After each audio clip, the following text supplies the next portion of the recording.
website here pretty quick. So Dan, you come and share with us what's on your heart.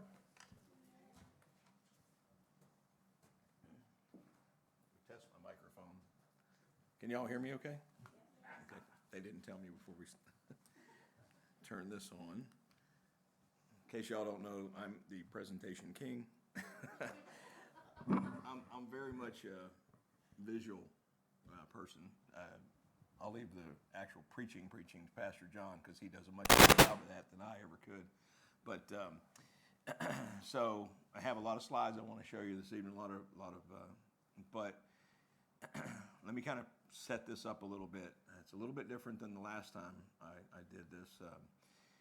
A year or so ago, when my father passed away, I spent about almost a year in Pennsylvania, and there's a little church that I knew the pastor of real well. So while I was up there, I would go to the church every Sunday.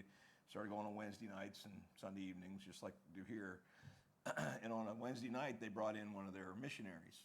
And the missionary, he did his missionary update, and then he also did a presentation on the Shroud of Turin. And I remember seeing the stuff about the Shroud of Turin when I was a child and a kid, and I was interested in it. But then they kind of, there was a lot of stuff about it where they said it's a fake, and they proved that it's a fake, and they haven't proven anything, let me tell you. But so I really liked this gentleman's presentation, and that was originally what I was going to do when I was here the last time. And so, in case y'all don't know my background, and this is a little bit important, what fascinated me about what he showed us about the Shroud had to do with radiation. Now, my background, I was a radiology director for 30 years in hospitals. I've taught radiation physics, so I know a lot about radiation and different types of radiation and things like that. So this really fascinated me. So anyway, long story short on that, I started looking at how to do this presentation that he did, and as it evolved, I felt like he missed a few things. And after Pastor John called me last week and asked me if I would do tonight's service, I really started digging a lot deeper, and I found out you can't do the Shroud of Turin without talking about the crucifixion. You just can't. I mean, whether the shroud has anything to do with Jesus Christ or not doesn't matter. But I think if you're like me, by the time you're done, you're going to be fascinated by a few things about the shroud. Again, I'm not going to say it is definitely the burial cloth of Christ or anything like that. You form your own opinion of that. And it really doesn't matter because we don't ever make anything, even that cross behind us, it should never be an idol. Christ that was on that cross is what it's important. So what I want you to keep that in mind. So when I show you a few things, please, again, I'm going to preface this like before. I'm never taking anything that the Bible says and saying it's not true. I'm just trying to get us a deeper meaning of what the Bible does say. And actually some things that it doesn't say that history tells us. And so anyway, so we're going to look at this from the standpoint of how the crucifixion occurred first. And the last thing I want to preface it with is whenever I was here the last time, we were talking about how do we go out and talk to a generation of people who kind of have closed ears and closed minds to God, the thought of God, the theory of God, the fact that they could have any kind of faith in something that they really can't touch, feel, or understand, and they don't want to work by faith. They want to work by what they know or what they can prove. Well, we can't prove anything. We have a lot of theories. But so the last time when I was here, I showed you that we could go back to the original part of the Bible and look at the Bible a little bit differently and talk to a generation about how the Bible was actually written and can be accurate. And that was because of the timelines of the people that were lived. I'm not going to go back into all that again. But I also made a comment of how do we talk to people about did Jesus really die on the cross and was he resurrected? Because that's a really big thing, especially somebody that's a non-believer and doesn't want to be a believer. So, and I think there's some things, make sure I get this going the right direction here. I think there's some things in, there we go. I think the Christ, and I say Christ, you understand the word Christ. Jesus of Nazareth was a man. Jesus Christ was Savior. He was the Messiah. Christ means Messiah and Savior. Actually, Jesus means Messiah. If you read it in Hebrew, Jesus actually means Savior. That's what the word in Hebrew actually means, Savior, deliverer. I think there's some uniqueness about the Christ's crucifixion that doesn't really apply to anybody else's crucifixion. And again, this is where the shroud kind of comes in and plays a little bit of a part of that. I'm going to miss a lot of, I've got probably 20 pages of notes here. I'm going to try to get everything in. But I do believe this crucifixion was more unique than any other crucifixion. So first thing we got to talk about is the punishment of Rome. What Romans would do to punish somebody. Most people weren't crucified. If you were a criminal, there was 3 or 4 things that Rome would do to you, but they didn't do all of them. They only do one. So if you were a really bad criminal, you would be beat. And if you did something, you could be beaten in different ways. You could be beaten with fists, clubs, sticks, whatever the legionnaires, but it was to really just to punish you. Now, and basically they would strip you naked, put you in the middle of an area, and a bunch of people would come up and they would pummel you and they would beat you, and Christ had that done to him. Then there was also flogging. Now there was different types of flogging. Flogging is when, and I'm going to show you some pictures of the actual devices they used for this. Flogging is when they used what we call the cat of nine tails, but they didn't really use 9. A lot of times it was only 3. Most of the Romans used, I don't have one, but I'll show you some pictures of one. It was basically, had 3 strands of leather coming off of it, and when they just flogged you, it had metal balls on it, lead balls. And it would punish you pretty badly, but it would hurt, but it would break skin, but it didn't rip the skin. So they would tie you to a tree, they would tie you to a stump, they would tie you, whatever they could put you against, and they would beat you. And like I said, I apologize, but they stripped you naked when they did this. And so that way, nothing interfered with them hitting the person they were flogging. So not only was Christ beaten, he was not only flogged once, he was flogged twice. And the second time he was flogged was with this is called a flagellum. Now this one, if you see it here, it only has the little metal balls on it. And that would be what they would do to just a criminal that would, wasn't a major criminal, but they want to teach you more of a lesson than just beating you with sticks or clubs. This one is a flagellum that they would use on somebody that was a more severe punishment. And there was 3 different names for these beatings. And what they would do is they would take a wooden handle, wrap it with leather, put the 3 thongs on it, or however many thongs. It could be up to 9. It could have as many as they wanted to. There were no limits to what they could do. But traditionally, what I found in history is Rome used 3. And remember, he was beaten by Romans. He wasn't beaten by Jews.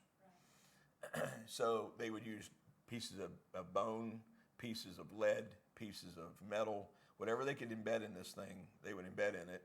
And what would happen is when you would beat somebody with it, you would hit them. Now you think the lash is what's going to hurt, right?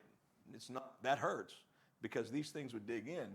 But when they would pull it back, it would tear. It was like getting hit twice, but it would rip the skin. It would shred you.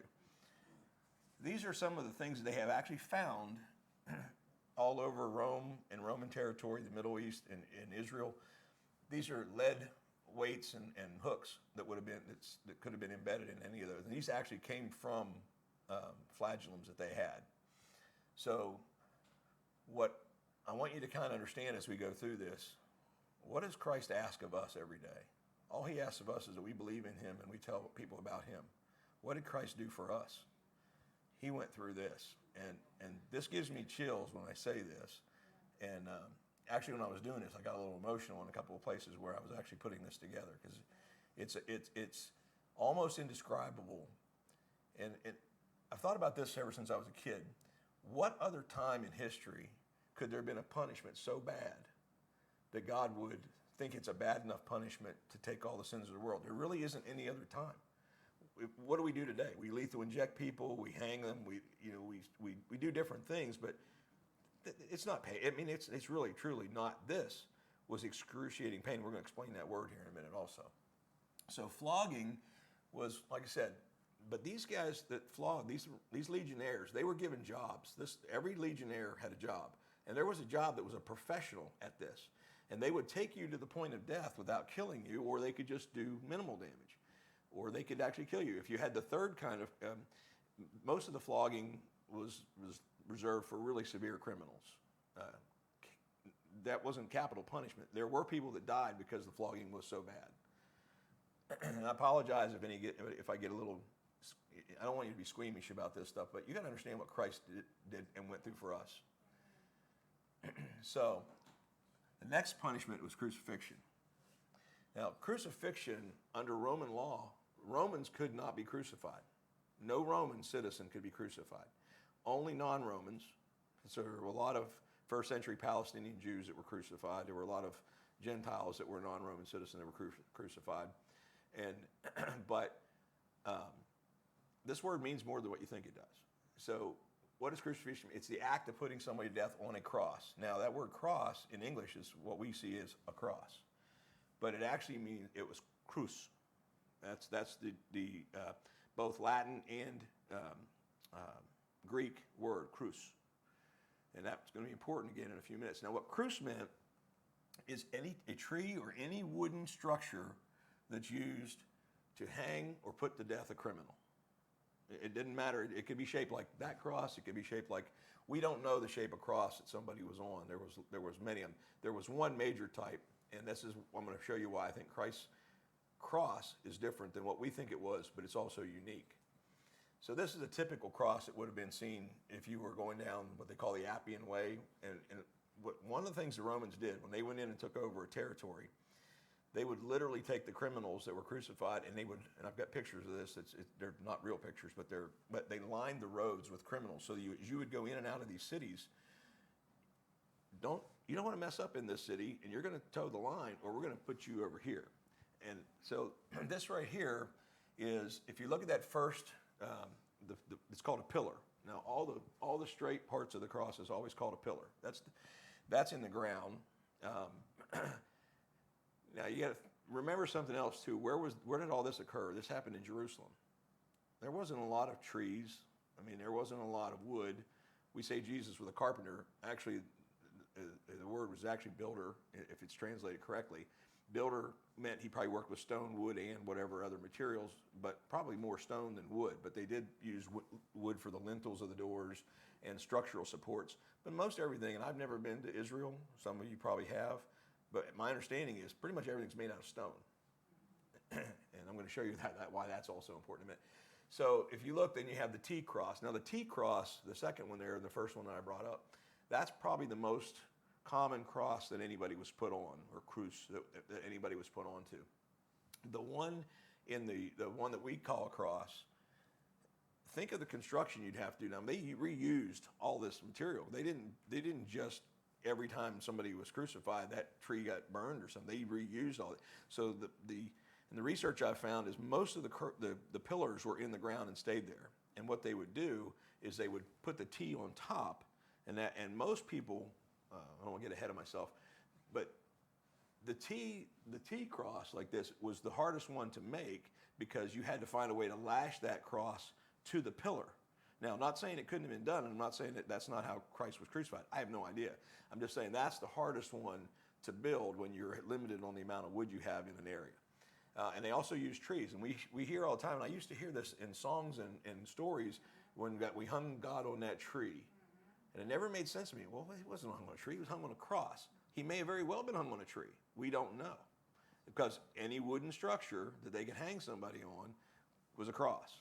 And I don't mean that to diminish this cross. Please don't think I'm saying that, because I'm not.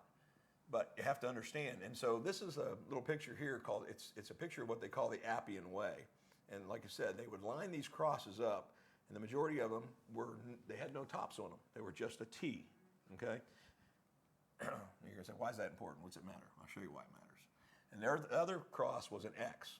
Now these could be portable because what they could do is they could actually build the X, put the person on it, and put a piece of wood behind it and lean it up. And these actually could be carried around with them because they were real easy to construct and throw up really fast.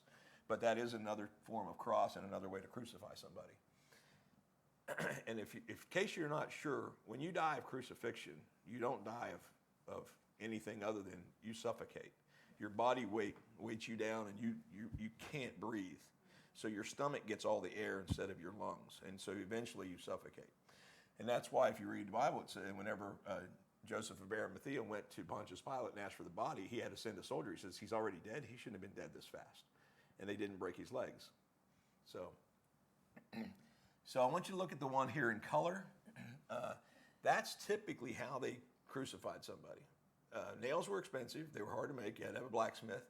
And so the typical crucifixion was they would put your arms over the crossbar. They would wrap with rope, and they would nail your feet to the cross. And scientists get a little crazy whenever they say this is how it was done. There was a lot of ways you could crucify somebody. That's why I put this picture on here. You could crucify somebody. Christ was probably crucified more like the middle picture here, as far as the way he was put on the cross. But there was multiple ways they could do this. There wasn't necessarily, it had to do with what the materials they had available, what the soldier that was assigned to hang that person on the tree, what he knew how to do and how to do it, unless there was a special order. It doesn't matter. The emperor didn't care, the rulers didn't care, as long as they got crucified. And then also you could have different ways of being put on the cross this way. Now, I'm going to show you how many crucified people do you think we actually have evidence of? I mean, true evidence that we can find evidence that somebody was crucified. 2. There was one, but in 2018 they found another one. In 1968, they found one bone. They were excavating a Jewish cemetery that dated sometime around, I think it was around 70 BC to about 70 AD. They don't know what time frame exactly, but all they found was a heel bone. They didn't find the whole skeleton. All they found was a heel bone, this heel bone. And scientists decided, well, Jesus couldn't have had both of his feet nailed to the cross at the same time with one nail because these nails were only 4.5 inches long. That's not long enough to go through both feet. Well, that's just one way if somebody got crucified. The reason they couldn't get this one out of this gentleman's foot was because it probably hit a knot and had that hook in there, and a lot of these nails were probably reused.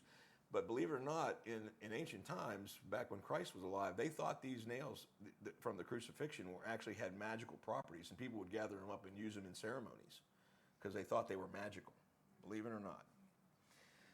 In 2018, they found another body, but this one showed something a little different. He had nail holes in both of his heels, not just one. It's the first time we've only had 2 out of all the crucifixions. Now, why do you think that is? Why do you think we only have evidence of 2 crucifixions? Because when you were crucified, you were a criminal. You did not get buried. You got put into a common grave with a bunch of other criminals. If you were Jewish, you went to a common tomb. Jewish people weren't buried. They were put in tombs. They were in tombs for 2 years. Then they would glean the bones and they would put them in boxes. And if they were unknown people or criminals, they would just throw the bones away. So we had almost no evidence. So these people the crucified people didn't get put in a tomb. They just didn't. That's why there is no evidence of these people. They were put in these big mass graves. And I apologize if I'm sounding a little morbid, but if you don't understand the history, you really can't understand what Christ did. So this one's kind of important. I don't know if you can see it, but that middle cross there with the purple on it has a little sign above it. And I've got a better picture of that coming up here in a minute. That's important in a minute. And I wasn't taught this. We discussed this a lot whenever I was in theology school. Now, I don't have the degree that the pastor has, but I have enough of it that we had a lot of discussion with some really good professors. And the consensus has always been, we don't know what the cross looked like, but we have some guesses, and they're pretty good guesses. And these are just different pictures of different depictions of how many crucifixions there might have been even in one day. And sometimes they would go into a city and there'd be hundreds in one day. So let's talk about Christ carrying the cross. These crosses weighed anywhere from 300 to 500 pounds because of the pillar. The pillar, because of the support the pillar had to have to hold the body up. It's unlikely that they carry the whole cross. It's just unlikely. But they did carry the cross beams, and they were tied to the cross beams. And a lot of these guys, that's the way they got tied to it, and that's how they got put on the cross. And then their feet were nailed. They were already lashed. They just had their feet nailed on. Christ didn't have that happen to him. He got the full. But he did carry the cross. But he had been beaten so badly that what happened? He couldn't carry it all the way. So we know this thing was extremely heavy because he couldn't carry it all the way to the top where they could crucify him. Now, this is just 2 different depictions of how, and I don't know, I'm throwing it out there as food for thought. The fact that we say cross today, it means that we look at a cross like this. It has this cross beam, and it has the vertical above it. How many crucifixions do you think had a sign above their head, "Here is Jesus of Nazareth, King of the Jews"? That's what made the cross vertical above his head. It's that sign. I just get chills when I say that. That sign made his crucifixion unique to everybody else's crucifixion. No one else got a sign. And so they thought they were mocking him. They were declaring him. Now, I think most likely, and this is 100% my opinion and only my opinion, on the right-hand side, I think it's a cross that more resembles that. I don't think he was hung. He could have been hung because he would have used 2 nails instead of 3. That's called a vertical pillar crucifixion. But they were more in favor of doing these crossbar crucifixions than they were that. They would do that if they had to, but they really liked doing the pull your arms out. You suffocated a lot slower by doing that. But by putting that sign above him, they made his cross what we call a cross. In my opinion, I think Christ may have had the only cross that had that vertical rise above his head. I think it was unique. And everything else about Christ is unique. Now, I put this picture in here not because of the cross, but I want you to look at the body on the cross. We're kind of, we're kind of desensitized to the fact that he doesn't really look like he's been beaten there. He has a little wound in the side you can see there, but his body's not been beaten. So when we go into churches that they use this, and there are a lot of churches that still use this image, we're not giving people a depiction of what Christ went through for us on that to get before he got on that cross, not just when he went on that cross. So now we're going to jump over a little bit and talk about Shroud of Turin. The reason I want to talk about Shroud of Turin is there is a ton of evidence of a crucifixion. Whether it's Christ or not, I'll leave you guys form your own opinion about that. But what I do want to tell you this, we do not venerate objects. We do not consider objects idols. We do not consider this a holy relic like some churches do. We don't pray to these things. It could burn up in a fire and be gone. It won't affect our life at all. It doesn't affect our relationship with Christ. And if it does, then you have something wrong with your religion. I'm sorry. So this is the first known image of the Shroud of Turin that's not the shroud itself. Now, this was painted in the 16th century, which is the 1500s. Now, what's interesting about this is even in the 1500s, they knew how Jesus was laid in that. He was not wrapped like a typical, again, a unique part of his crucifixion. Most Jews, when they died, they were wrapped more, not completely like a mummy, but like mummy wraps. His was not. He was laid on a cloth, and it was folded over him, and that was all he had. And they also had the facial. They had the Bible talks about 2. He had the face cloth also. That we'll talk about that in a minute. But it's a little different than what we think it is. So let's talk about the cloth. And this is when I say the cloth, we're talking about the actual Shroud of Turin itself. It's 14 feet long. Now, I'm guessing that's probably about as long as these pews, or pretty close, maybe a little longer. It's 38 inches wide. And again, remember, when you laid somebody on that, you had 7 feet of cloth, and then you rolled it up over, and it had 7 more feet of cloth over top. It would have come up over the top of his head.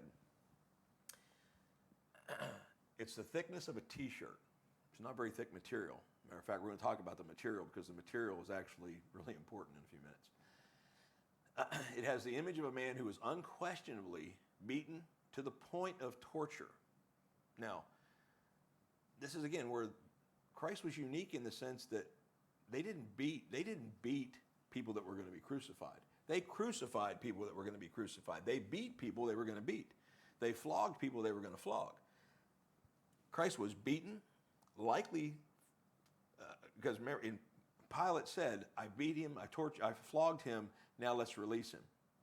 They didn't release him. They flogged him again. That's everything I can find. It points to he was probably flogged a second time to be more painful before he was. So he got not only the beatings, he got the floggings likely twice, and then he was crucified. How many criminals, non-murderers, even a murderer wouldn't have been treated like that. A murderer would have just been put straight on the cross, and they would have just let him suffocate, and they would have put him out on the Appian Way, and he would have been one of those guys you walk by and go, I don't want to do whatever he did to get up there. Christ had all of those. And again, what does Christ ask of us? I mean, think of the torture and the pain of that. So it's also the most examined artifact in the world. There is no other artifact that has been examined as much as the Shroud of Turin. And again, I make no aspersions that it is the cloth of Christ, but there's some things on there that are very compelling. One of the things about it is it's been around obviously since the first century, but it was really found and came to attention around the 1300s. It was during the Crusades. A French knight brought it back from the Holy Land and took it to France. So that's about the same time that all of the Catholic relics started showing up in all the Catholic churches. We're going to look at the Catholic relics real fast. This is supposed to be one of the true cross nails. Now, if every church in Europe at one point at maximum there was 3 true cross nails from Christ's crucifixion. But every Catholic church seemed to have one, so there were hundreds of them. The likelihood of any of those being real, probably those nails got reused to the next victim. The cross probably got reused to the next victim. None of that stuff was all reusable. These are materials that were very difficult to come by at that time in history, and especially in the Middle East where there wasn't that many trees. And they grew olives on the trees, so they didn't kill the trees unless they had to. So this, if you look real close in the middle here, it says Vera Cruz. Right above the Vera Cruz, you see that little wooden cross right in the middle. That's supposed to be real wood from the real true cross. Now, I've done some research, and it says that basically if you took all the real cross wood that they have in all the different churches all over the world, you can have a forest or you could build Noah's Ark. I don't think the cross was that big. So, and the reason I'm bringing this up is that this shroud came about the same time all these relics people were starting to go, well, these relics probably aren't really real. I mean, and the shroud got kind of dumped into that also. Matter of fact, they sold tickets to the shroud at one point just for people to come and look at it. But we'll talk about that. This one, I love this one. If you look, you can see on top of the baby Jesus up there on the gold. Pastor probably knows what this is, but there's supposedly hay from the manger of Christ in there. Now, again, the Crusades didn't happen until, 1100s, I believe they started, and went into about the 1400s. So this is already almost 1,000-year-old hay that they gathered up that supposedly Jesus is hay. Don't think that's the case.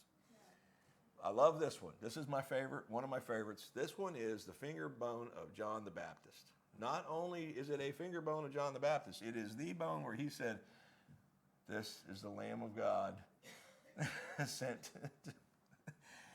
So it's the pointing finger of John the Baptist. And again, now this one, we talked about Israel.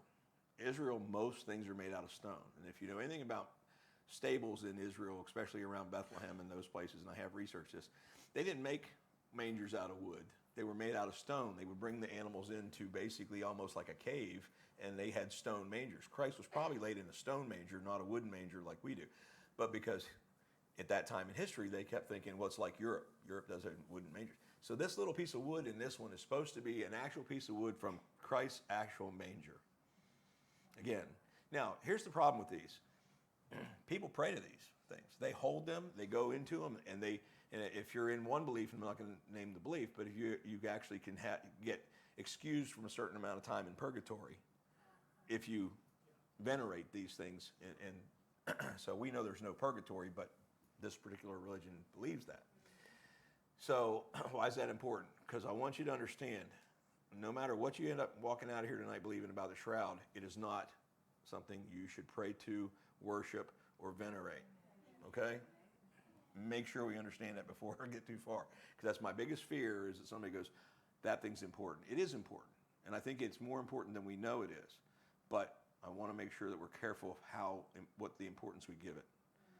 And there's a statement at the end of this that a person made that will be, I think, what everybody should take away from us at the end. And I'll do this quickly because there's a lot of stuff. So let's talk about the man in the image. Now, we're going to jump. I'm going to jump a little bit ahead to a slide, and I'll talk about that slide more. But there's been a number of research groups but there's only been one major research group that went in 1978 to view the shroud. But everything from time immemorial, they've been able to get measurements. They've been able to figure out things about the man that was actually in the shroud. He was 5'11" when the average height was 5'5". Now I'm 5'8", so that makes him taller than me. I would have been tall in the Middle East. I would have loved that because I'm pretty short everywhere else I go. The shroud shows the front and back of the entire body, but it doesn't reveal the sides of the face and the torso. Why is that? It's basically, and I don't have, I should have brought a cloth with me, but basically if you put me in a cloth and it's just draped on me like this, sorry, touching my microphone, when we say sides, in radiology we talk about the lateral borders of the body, in medicine lateral, but when I say the sides, I'm talking about right in here. There's about a 3 to 4 inch gap that the shroud probably doesn't actually show. And where that's important is when they flogged him, those marks wouldn't show up because there wasn't enough contact with the body. The scourging inflicted at least 120 wounds that they know of. They say there could be as many, if you count what I'm just talking about, there could be as many as 600 wounds. Now I want you to think about that. Now, in the Jewish tradition, if you were flogged by Jewish law, you could be flogged no more than 40 times. That even says that in the Bible, 40 times. So what they did is they would flog you 39 lashes, and the reason they didn't count that one was because they didn't want to break the law and go over, so they would go one less in case they miscounted by one. So they didn't get in trouble. They didn't care about the person they were beating. It wasn't like they were trying to give them one less lash. They would get in trouble if they hit that 40 first. So they did 40 minus 1. But, so if this is a 3-pronged lash, that means on this one he had a minimum of 140 lashes. Minimum 40 lashes. Roman law did not have an amount of how many lashes they could give. Once you were given over to the legionnaire that was going to perform the flogging, it was up to him how far he wanted to. They were professionals. They knew how far they could take you, and if they wanted to hit you 300 times and know how not to kill you, that's what they would do. There was no rule on how many times. The cloth was not wrapped, as we talked about already, like a mummy, and it was because of the rigor mortis that was already setting into the body. Now, I don't know how long it was from the time they took him off the cross, because remember, Joseph of Arimathea had to go ask Pontius Pilate for the body. So in one account in the Bible, I think it's in John, it says that they took him down and took him. But if they waited that long, now we don't know how long he was on the cross also dead. I mean, they probably waited a long time to make sure he was actually dead. The spear was just one way. So he could have been on that cross a lot longer after he died than just, I think it was 6 hours he died, within 6 hours. There's a large blood stain on the shroud consistent with a spear thrust to the body. Now, that sounds significant because Christ had a spear thrust. Now, what I don't know is, was it a Roman tradition if they asked if the person was dead for them to, did they do that to a lot of different, they could have done that too. That may have been a way of finding out whether somebody was dead. That may not be unique to Christ, but I think it's unique enough that how did that get on this particular shroud? Now, this is the shroud is the tan image on the right. That's actually what it looks like if you would view it. Now, I want to tell you that I work in radiology. If you take a picture of an x-ray, you can't see what an x-ray will show you. If you take a picture of a picture, you don't see what the picture will show you. So I'm taking a picture of a picture off the internet. So some of this you have to look kind of hard at to see. But what I saw when I saw this first picture, 1898, a gentleman by the name of Secondo Pia was given permission to photograph. Now, he had the old box camera where you had the glass plate, and he took the first picture, actual true picture of the shroud. This is the very first picture. And there's something about this picture I want you to see. We'll talk about later. But if you look, that picture looks almost like an x-ray. or what they call it. It looks like a negative. Y'all are old enough like me to, remember when we took pictures, we got the negatives back. The negatives were, you didn't see the whole image on a negative. So actually, the shroud itself is the negative.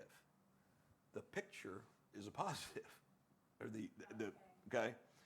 It's kind of interesting. It's backwards. This cannot be duplicated. It cannot be repeated. No one has been able to repeat this. So again, talk about 1978, a team of 40 scientists, wide variety of backgrounds. Only 6 of them were born again believers of any kind of Christianity. A couple of them were Catholic. A couple of them, there was at least one that was Jewish. A number of agnostics, a number of non-believers. But these were scientists, so they were more interested in the science than. And matter of fact, one of the gentlemen said, "If you give me 20 minutes with the shroud, I'll prove you it's a fake." That comes back, and we'll talk about that in a minute. This is actually one of the trucks they brought the equipment in. They were given permission for 5 days of actual research on the shroud by the Pope and the Vatican. When they got their equipment to Italy, the equipment got stuck in customs for 4 days. They had 2.5 days to get the equipment in and do the work. They had 1.5 days to actually do the work. They worked overnight and overnight to get this done. But they were able to actually do all of the research with the exception of one thing. They were given 2 conditions to be allowed to do this research.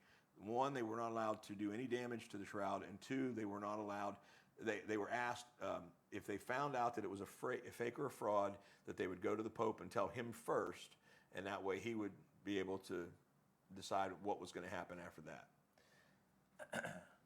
So, what did the team of scientists conclude? I've broken this down into a couple of different sections, and some of it's repetitive.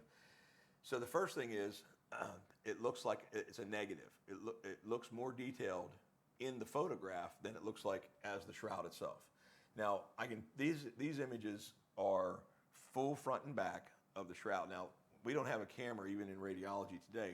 The biggest film we can take is 36 inches long. So you do a technology called stitching. And so what they would do is they would take the photographs of every square inch of this thing, and then they would number them, and this wasn't done until the 90s when digital technology became available, that they actually stitched this together to get this full-blown shroud all the way in this form. So this is not blood, what you're seeing here. This is actually the image on the shroud of the person in the shroud. Now, the image is superficial. These fibers, this was cloth, linen. Linen. Okay, linen was extremely expensive. It came from India. You had to be a wealthy person in Jerusalem at that time to buy linen. Okay, cotton wasn't even widely available. It was more like burlap, is what they wore, sackcloth. I mean, there was some silk because they were close to China, but most people didn't wear anything except pretty rough clothing. So the fact that a burial cloth would be made out of linen is pretty astounding all by itself because of the price and the cost of the linen. Who would have the money to buy something like that? Had to be a wealthy person. Joseph of Arimathea is already listed. He's in all 4 Gospels, and I verified this. All 4 Gospels say linen. He was buried in linen.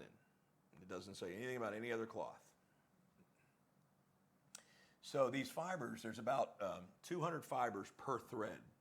Okay, and the image that's on the shroud only penetrated the top 3 to 4 fibers at the most. Now, that would be like me taking this, folding it up, putting it in an envelope, and taking this and burning it, and not burning the envelope, just burning the paper and just leaving a little char on the envelope. But this paper would be completely burned up. Virtually impossible. Did not go all the way through. You're going to see the significance of that in a second also. But this is the brown image that you see on the cloth. This is not the blood. This is actually the image itself. And this is a microscopic view of it. This is called a houndstooth weave fiber, linen fiber. The image is very detailed. They're able to actually count the scourge marks. You can see them on the cloth itself, but when they took the photographs, and again, the photographs turn into more like an X-ray, they become just vivid, and they stand way out. Now, this is the front side of the cross. Now, what you see You see the white lines going across. Now, the shroud, from the time of its origination until about 1300, it was always folded up in a lead box. And what they would do is they would bring it out to show it, and it was folded in such a way that only the face was visible. Everything else about the shroud was closed up. So you have a lot of crease marks from it being not neatly folded, and then there's so there you see them lines all over it, and that's what those white lines are. Those are creases. It's interesting that they show up on a picture. That flabbergasts me, because I've x-rayed a lot of people in their clothes and out of their clothes, and unless I use some really, really crazy technique, I can't see clothing on an x-ray. Okay, we also see blood flow up and down the arm. Now that's actual blood. I'll show you where they prove it. Now this big thing in the middle, and if you look up in his chest, in the center of his chest, there's a diamond pattern. Those are water stains. Now there was several fires. The first one at the top, there was a fire they don't know the date of. They assume it was before the 1500s. Also, and again, you can't see this because remember, this thing is 14 feet long and 3 feet wide. We're looking at this little minuscule image. They concluded that the image shows bruised cheeks. His cheeks were swollen, indicating a beating. Okay. Now these are burn holes from it. There was a fire in 1530. The shroud has been several times. People have tried to destroy the shroud for a number of reasons, but I have my personal opinion of why it's been tried to be destroyed, but we'll talk about that later. So, also, what you see here is the abdomen protrudes a little bit. Well, this is somebody who's in great physical shape. So that protrusion of the distension of the stomach is consistent with somebody suffocating, because when you suffocate, you breathe in, but the air doesn't go into your lungs, it goes into your stomach, because you're getting it into your mouth, but you're not getting into your trachea, it's going through your esophagus. So your stomach starts to descend. I've actually seen it in surgery when they put the wrong tube, they put the tube in the esophagus instead of the trachea, and I've seen patients get swollen bellies for the same way. You see the nail hole in the wrist. Now, we're going to talk about the wrist here in just a minute, because everything we've heard is that it was in his hands. So I want you to take your hand and do this. Just look at your hand like this for a second. Now, in those times, everything from here up was considered your hand, okay? They didn't have a wrist back then. They didn't call this the wrist. It was just a joint. But every depiction, and this is going to go to another reason, shows if you look at everything from the Middle Ages on till now, all of the nail holes are shown to be in the hand right here. Now, I'm not going to argue that it was in his hand, whether it's this the hand or this, but my argument is this. If you take your hand and follow the long bones of your hand down, those are called your metacarpals. I'm actually an expert in anatomy, believe it or not. Right here, you're going to feel the joint, okay, right there. It's a lot higher than you think, and when you transpose that over to here, it's right here, okay? So if you took a nail, if I was going to do it to somebody, I would drive that nail in here at an angle so that it would come through the base of the hand, through the wrist and the back. There's another reason you do that. If you run a nail through here and nail it to the wrist like the scientists say, what are you likely to hit? The artery. You're going to bleed to death. They wouldn't have taken that chance. They wanted to punish these people. They didn't want them to bleed out on the cross. They would have nailed this thing, and that's going to become important again in a minute. Now, these are just fold marks in the fabric. We talked about it being folded up for a long time. And now these little triangles that you see are patches. Remember, I said it was actually rescued from several fires, but the fire in 1532, it was in an abbey. It was in France, and there was a group of nuns there that they were called the Poor Sisters of Clare, and they were given the task of sewing it up. So in 1534, they put patches on it, and they used what was called an invisible weave. So by the eye, you can't really see them on the cloth, but when you take the pictures, you see them really, really well. Now, this is the backside, same type of information. One of the things that we find, this gentleman had a ponytail. Now, I don't know about you, but every image of Christ I've ever seen, he had long hair, okay? again, think about this, it's going to be important in a minute. So what's everybody's view of Christ? He had long hair and he wore it flowing, okay? But it was traditional and I'm going to say Palestine a lot. We're used to Palestine not being a place. Palestine is what the Romans called the Holy Land whenever they took it over. So so these are Palestinian Jews at that time.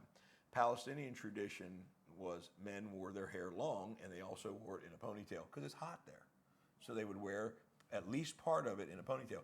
And they know that this was a ponytail. They still wear it like that. Yeah. And not all of it has to be in a ponytail. Some of it can just be gathered up and there's flowing on the sides.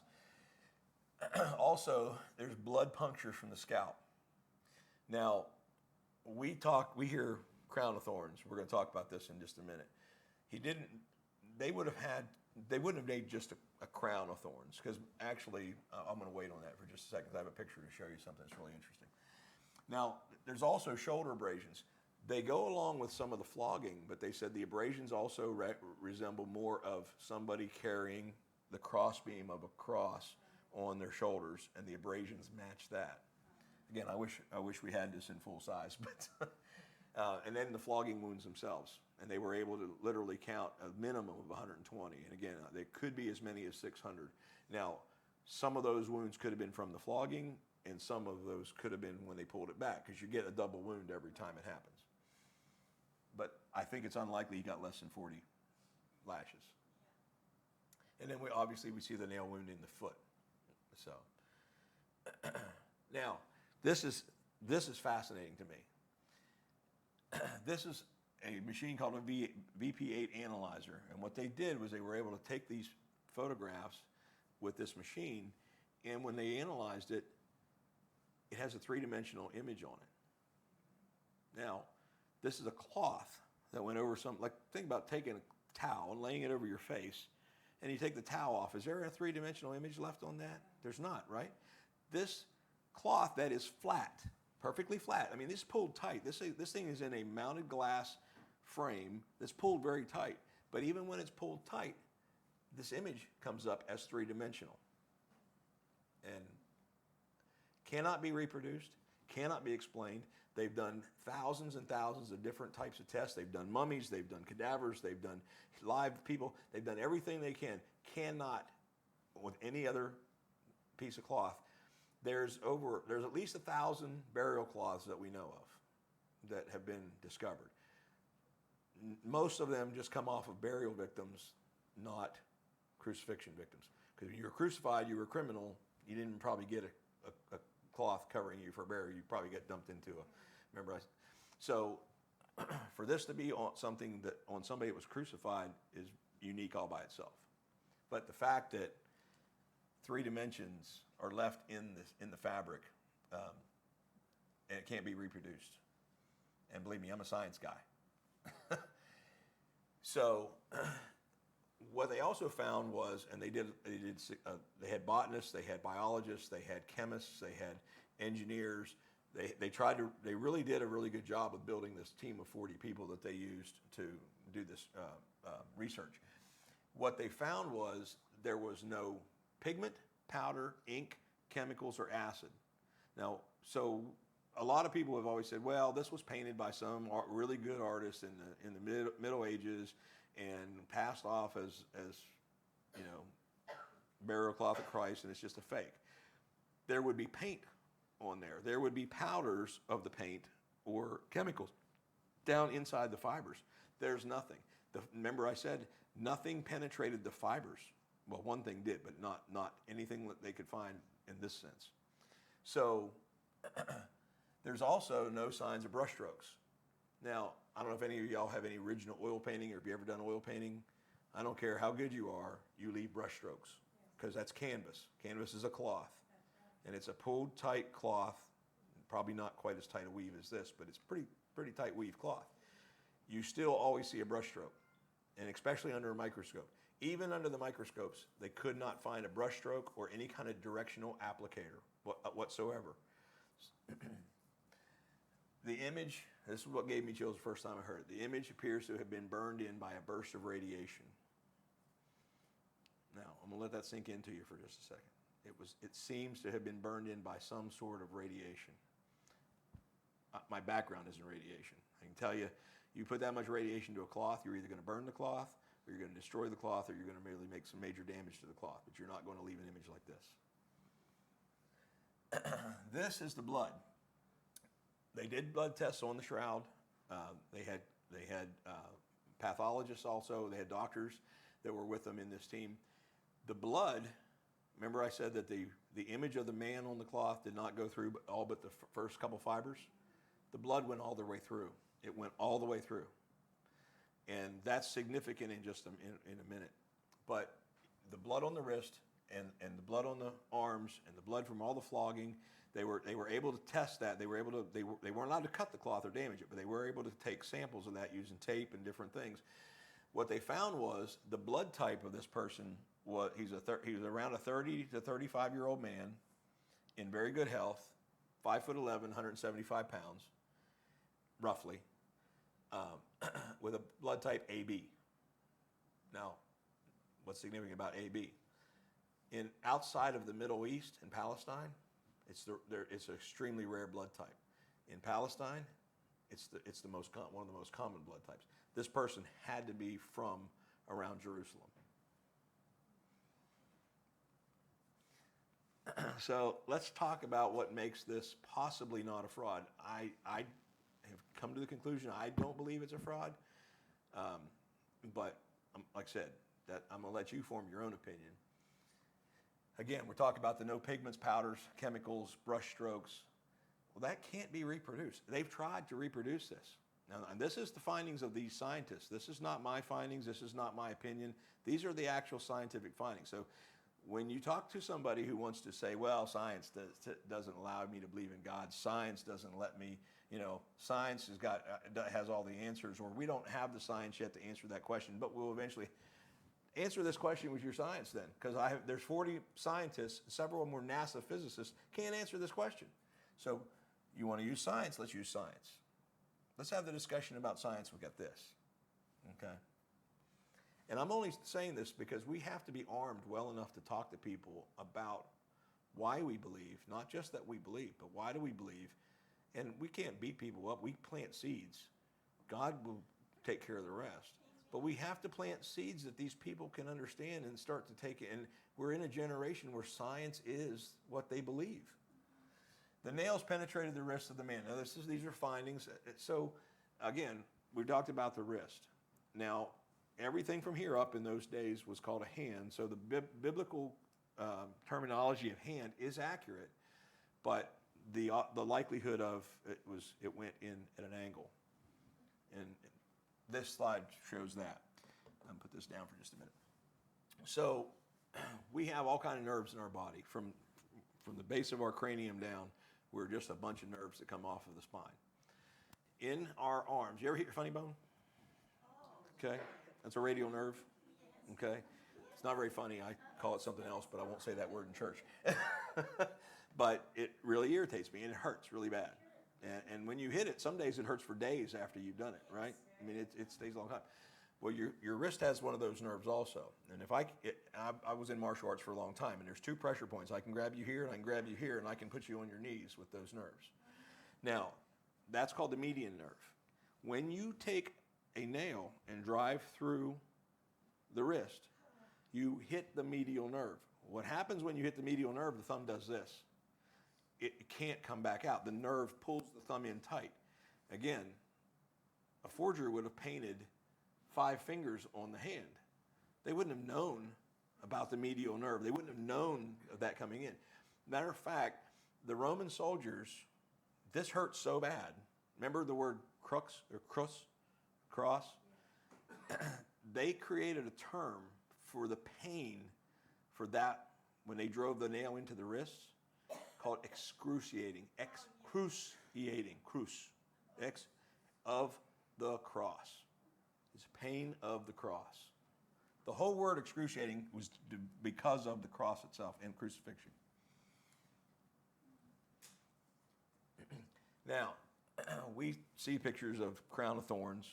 The image shows that it was more like a cap of thorns, and I'm going to show you why it's probably not a crown of thorns. this, my wife will attest to this. We took this from a tree in our yard today. They do grow in tangles. Now, I'll challenge anybody to put this on their head. I won't let you, but I'll challenge you to do it. But here's the thing. The accounts that I've read said that, now, first of all, how many people would have gotten a crown of thorns in a crucifixion? You can keep this at the church if you like it. We can throw it away, whatever you want to do with it. These are from what in my yard. These are called African acacia trees. The spikes on these things can be upwards of 5 inches long, which matches the description of the trees in Jerusalem that have the same kind of spikes. It's unlikely that they would sit there and take the time to make. We did this in probably 15 minutes, and we couldn't do any better than this because it hurts trying to put this thing together. I mean, and there's actually a toxin on these that if you poke yourself with this deep enough, it hurts for days. So what was described when I was reading the accounts of Christ having this cap of thorns put on his head was the soldiers didn't want to touch it. So they sat it on his head and they took bars and pushed it down onto his head to get it embedded deep enough to make those wounds. So, again, what Christ did for us, we have willingly. He went to that cross willingly. He had opportunities to walk away. He didn't do it. Just that alone would have kept me from going there. And the reason I show it as a cap, the reason I put this gentleman on here, this picture, I think it was Steve that did the Sunday school lesson one day where we were talking about men and women wearing head covers. Well, kings in that time didn't have crowns. The crowns didn't come about until about, I think, somewhere around the 900s, 1100s AD in England and other places. So the royalty wore caps. So if you were going to crown somebody you wouldn't have crowned them with a crown like a crown. You would have crowned them with a cap to cover their whole head because that's what would have happened. That hurt. That makes me hurt just thinking about that. And that's why I brought it, because I think we, it's like I showed you that cross at the very beginning where we think about he was just nailed to a tree or nailed to a cross. No. He was brutalized. At a time where, and God knew what he was doing, because there's probably no other time in history where you could have went through that much pain to be put to death and still live for a while. Again, man in the shroud with a ponytail. I have another picture of this coming up, but this is actually they did a lot of models that they were able to get the dimensions off of the shroud, and they were actually able to make models of the man in the shroud. And this is actually a model that they made of the back it's a full bust, but this is the back of the bust that showed what the ponytail would have looked like on the person in the shroud. This is the one that convinced me that there's something to this. This coin is called a lepton. When I saw this, I almost couldn't talk. So you ever see old movies where they put coins on people's eyes when they? Well, the reason they do that is a lot of people, especially, their eyes would pop open because it's a pretty small muscle that holds the eyelids down, and when you die, that muscle relaxes and it'll come up. So they would use the coins to weight the eyelid down, to hold the eyelid down, so that when people would come in and view these bodies, the eyelid, they didn't look like they were staring at you. Now, I've watched hundreds of people die, and I can tell you, when the soul leaves the body, the light leaves your eyes. Your eyes look totally different, and I've worked in healthcare long enough, I can tell you the moment the person's soul left their body. So the eyes do look different, but you still don't want to have a corpse looking at you. So they would use these coins. And again, this goes to the fraudulent nature. Somebody wouldn't know to not have brush strokes. Somebody, if they were going to make a fraud of this, they wouldn't have known not to use paint that would leave a powder. They wouldn't have known to turn the thumbs in like this. They would have drawn a five-fingered man instead of a four-fingered man. So the things that you would say, well, these are people in the 1400s that would have had to know the things that happened in the actual. And again, I'm not saying this one's Christ. It's hard to believe it wouldn't be, but this coin was minted. The first coin was minted in 29 AD.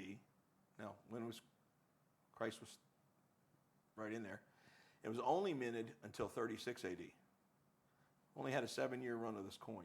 It was minted, and here's the other thing that almost proves it couldn't have been a forgery. The coin was actually made by Pontius Pilate. Every Roman governor had coins made in his area to the Roman emperor at that time. The emperor at that time was Tiberius. This coin's misspelled. Every lepton was misspelled. But no, these coins weren't widely known until probably the last 30 years. They've only been finding these coins recently. So somebody in the Middle Ages would not have known even what a lepton was, let alone knew that they would misspell the word Tiberius on the coin. So if you see the CPI that we see here on the coin, you also see the CPI. This is actually a blown up magnified image of the shroud over the eyes of the person in the shroud. They know what coin was on his face. Now, here's another question for you. In radiology, if I'm going to x-ray you and I want to protect your waist from radiation, what do I give you? A lead apron, right? So we call it filtration when you're talking about radiation. I can use certain things that'll filter the radiation so that I can get what's called the lower energy beams away from you, because the higher energy beams will pass through you.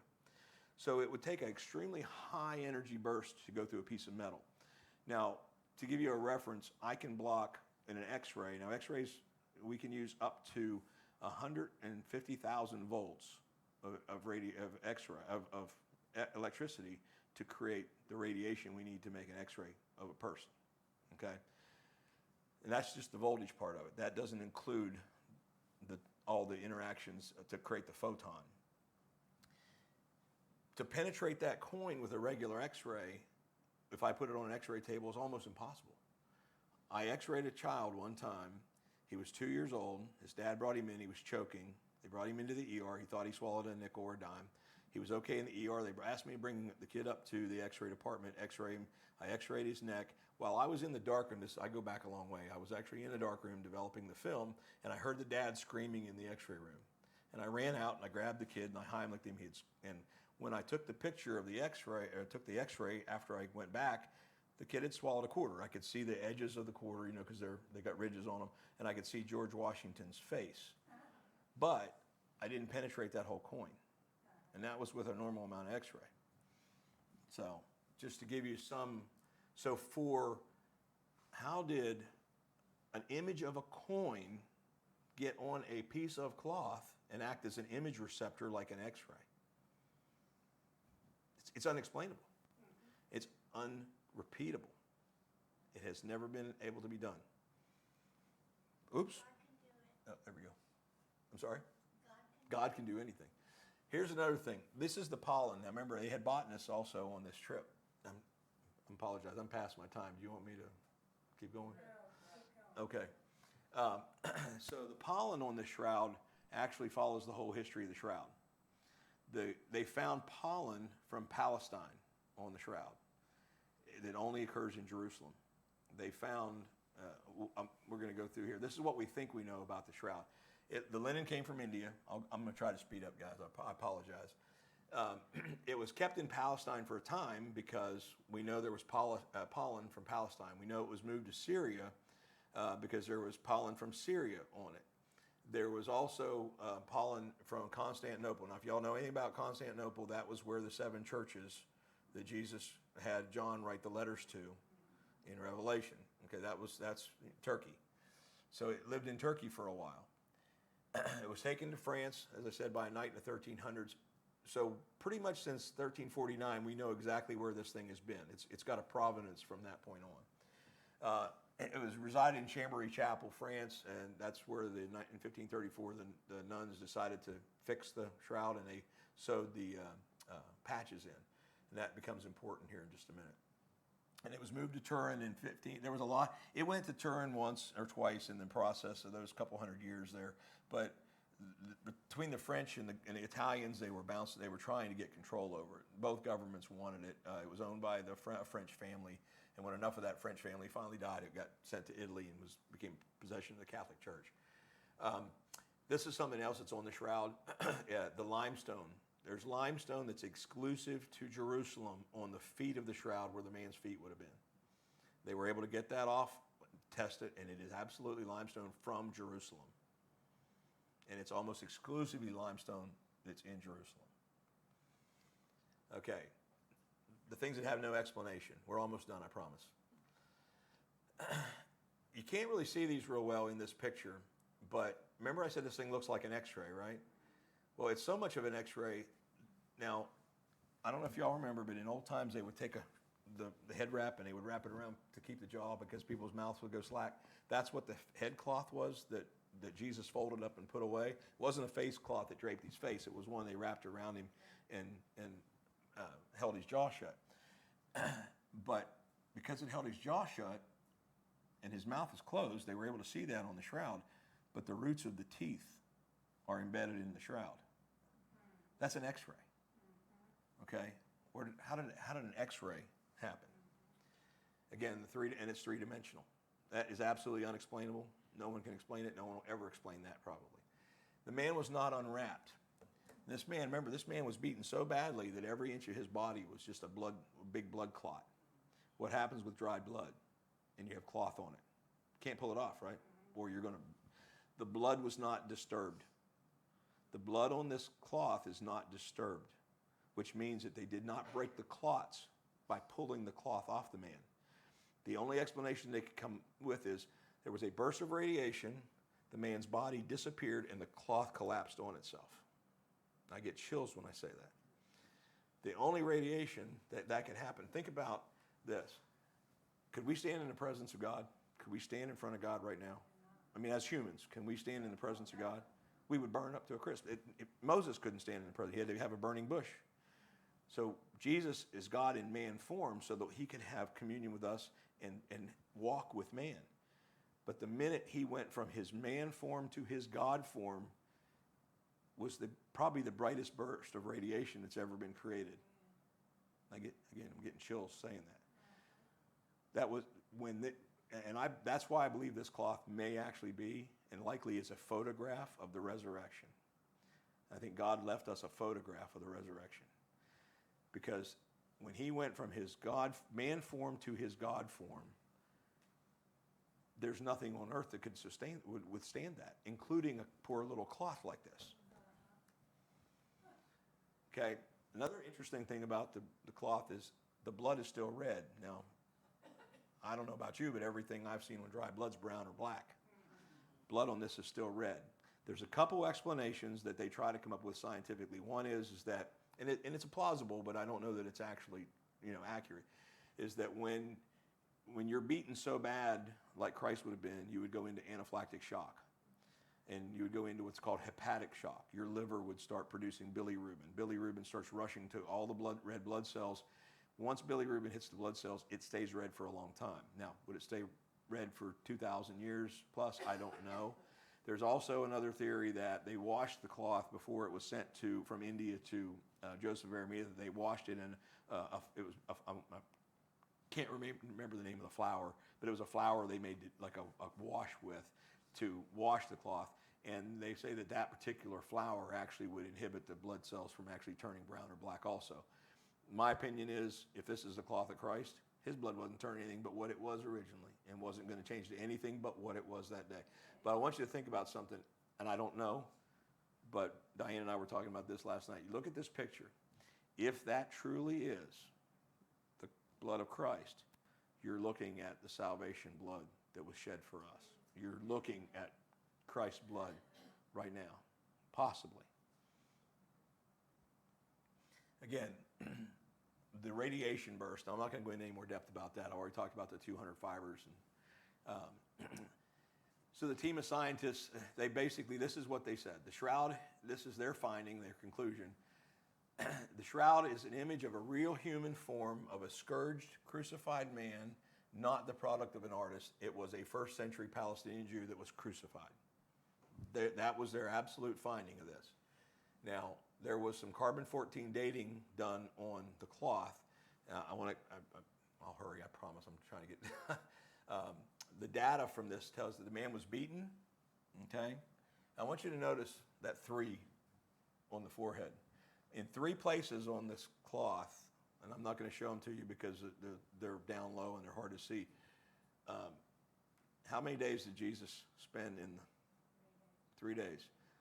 What did Jesus say when they asked him for a sign? that your only thing you're going to see is the sign of Jonah. Sign of Jonah. Jonah was in the fish, or in the belly of the fish how long? 3 days. Is that, I don't know. Is that the sign of Jonah? I got to wonder, I mean, why would there be a perfect 3 on the forehead of this man? If this is Jesus, then I understand why there's a 3 there. Now, this is not a real human. This is a picture of a model that they built. Remember I said they built models from the shroud. This is a latex mask that they built of what the person would have looked like after they were beaten and after they had died. So you can kind of see the swelling, and you can kind of, that was the best picture I could find of that. Those black marks are all the whip marks. That's where all the blood is. Every one of those black marks is blood. Remember I showed you the clean cross picture? This is really what the cross should look, what Jesus on the cross should look like. And probably not even that good. It's probably worse than that. They call it, have anybody seen the Passion of the Christ? Yeah. They called that pornographic violence when they were beating Christ. And I'm not sure he went far enough to actually show what really happened. But at minimum, he would have looked like this. Doctors, again, 120 wounds minimum. This is actually a model also of the rigor mortis form, and they compared it to other models that they built of weights, of dummies and things that, and cadavers that were the same weight, same height, everything. And the position of the body is exactly like somebody who would have been on a cross also. There's the nails, and it shows the side being pierced. Again, they found blood, and they also found a watery substance, which is probably plasma. And his legs were not broken. They don't think that the person in this shroud had his legs broken. This is the model of what he would look like when he was laying in and the reason the shroud looks like it does, because rigor mortis had set in, the shroud only touched certain places of the body, and then there were air gaps. And that's verified by those 3-dimensional images I showed you. The man did not remain in the shroud. Remember, we just talked about that. He basically vaporized. There was absolutely no sign this person was not in the shroud more than a day or two, because there was no sign of decomposition on any of the studies they did of the shroud. No decomposition whatsoever. And that would be evident because those chemicals are very, very findable when you're looking through pathology. Again, I'm not going to go into the burst of radiation again, but the conclusion of those scientists was it had to be a burst of radiation. Okay, and these are the testimonies. This is quick. This is the testimonies of a few of the scientists who actually did this work. Barry Schwartz was a Jewish photographer. He was from California. He was asked to do all the photographs. He wasn't a scientist. He was a photographer. He still remains Jewish. He believes that the cloth is a crucified man, but because he's Jewish, he will say it's Jesus of Nazareth. He said he believes it is Jesus of Nazareth, but he will not say it's Jesus Christ because he's not a messianic Jew. He's still just Jewish. This gentleman was an engineer for the Air Force. He was Catholic during the time that they did this, and later on he actually left Catholicism and became a charismatic pastor, and he taught on the Shroud of Turin just like I'm doing right now. So that's the significance of one of the scientists that it had on his life. This gentleman was a nuclear PhD from the University of Michigan. I don't know what his religious status was, but what his comment was, I'm 100% certain that the image on this shroud is a photograph, or more like a radiation burn, of the resurrection of Jesus Christ. Now this is from these scientists. This is the guy that probably sums everything up. He was an engineer, weapons development laboratory. He was agnostic, didn't believe really in anything, didn't care. He was also the gentleman who said, give me 20 minutes with Shroud and I'll prove to you it's fake. He later converted to being a gospel-believing Christian. And somebody said, you believe the Shroud converted you? He said, no. I didn't convert because of the shroud, but because of the man buried in the shroud who rose from the dead. That's his comment. And that's what I want you to take away from this. It's not about the shroud. It's about the man that was in that shroud that rose and was beaten to the point that I've showed you tonight. Because I think all of us, we're kind of desensitized to look at Christ on a cross and go, oh, he was on a cross. Because we've seen it ever since we were kids. We've seen that image. I think they've done a huge disservice to Jesus and to God both by putting those images like that on a cross, because it doesn't tell the story of what Jesus went through. Again, I ask you, what does Jesus ask from us? And will we be willing to pay the price that he paid for him, that he paid for us? I don't know about you, but I don't even want to put that thing on my head, let alone go through the rest of it. Again, these are just a couple of the sculptures. Now, I want to make one last point. If you look at all medieval art and art that kind of came forward from then, you see they call it allies. All that art has these allies. They believe that most of the medieval art was actually artwork because artists were copying the shroud, the image off the shroud, because it shows the swollen eyes, it shows different, and so does it matter if no. But scientists who examine it believe that it was done by God to leave us a photograph of the resurrection of Jesus Christ. That's their words. They believe it's a photograph that God left us, not to worship, but just one more thing that we can show somebody else who needs science to prove it's not for us. We already believe. This is something hopefully we can use for somebody else. I plan to try. And I go back to this. I'm going to go through these real fast and skip to the next one. What was Jesus? Remember the first 10, the 10 names, for those that were here the last time I was here?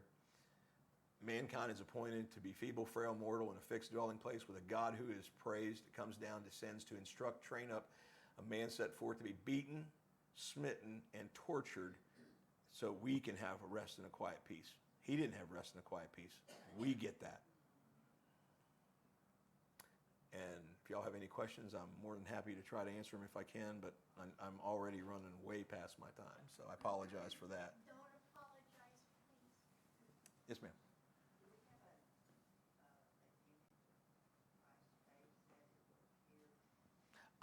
I didn't put any on here. I have actually one that when they were building the model of the beating, I showed you the one.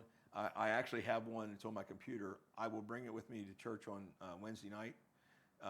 It's a little graphic because when they were building, and then I also have, not this Wednesday night. Yeah, it'll be next Sunday then. I do have a lot of things that I've doing the research on this. I have a lot of images. So what I can do, if you want, I can run a PowerPoint together, and then if Pastor John will let us, we can run it right after church and just let anybody look at what they want to look at. Because I don't know how you do Sundays, Sunday nights, and Wednesdays, because just what it took me to do this, it's agonizing hours of trying to put this stuff together. Y'all have no idea what this man does for you to get up here every Sunday. But I will put something together for it and bring it back, and because there's a lot of really cool images, especially because there was a group of Italian artists that got together after all this, and that's what some of those images were, but there's a lot more of that stuff that we can get and that I have. So I will put it together and bring it with me. Thank you Yes, so ma'am. much. Yes, ma'am. What about the DNA? Did they try to secure the DNA, or was it? Well, let me tell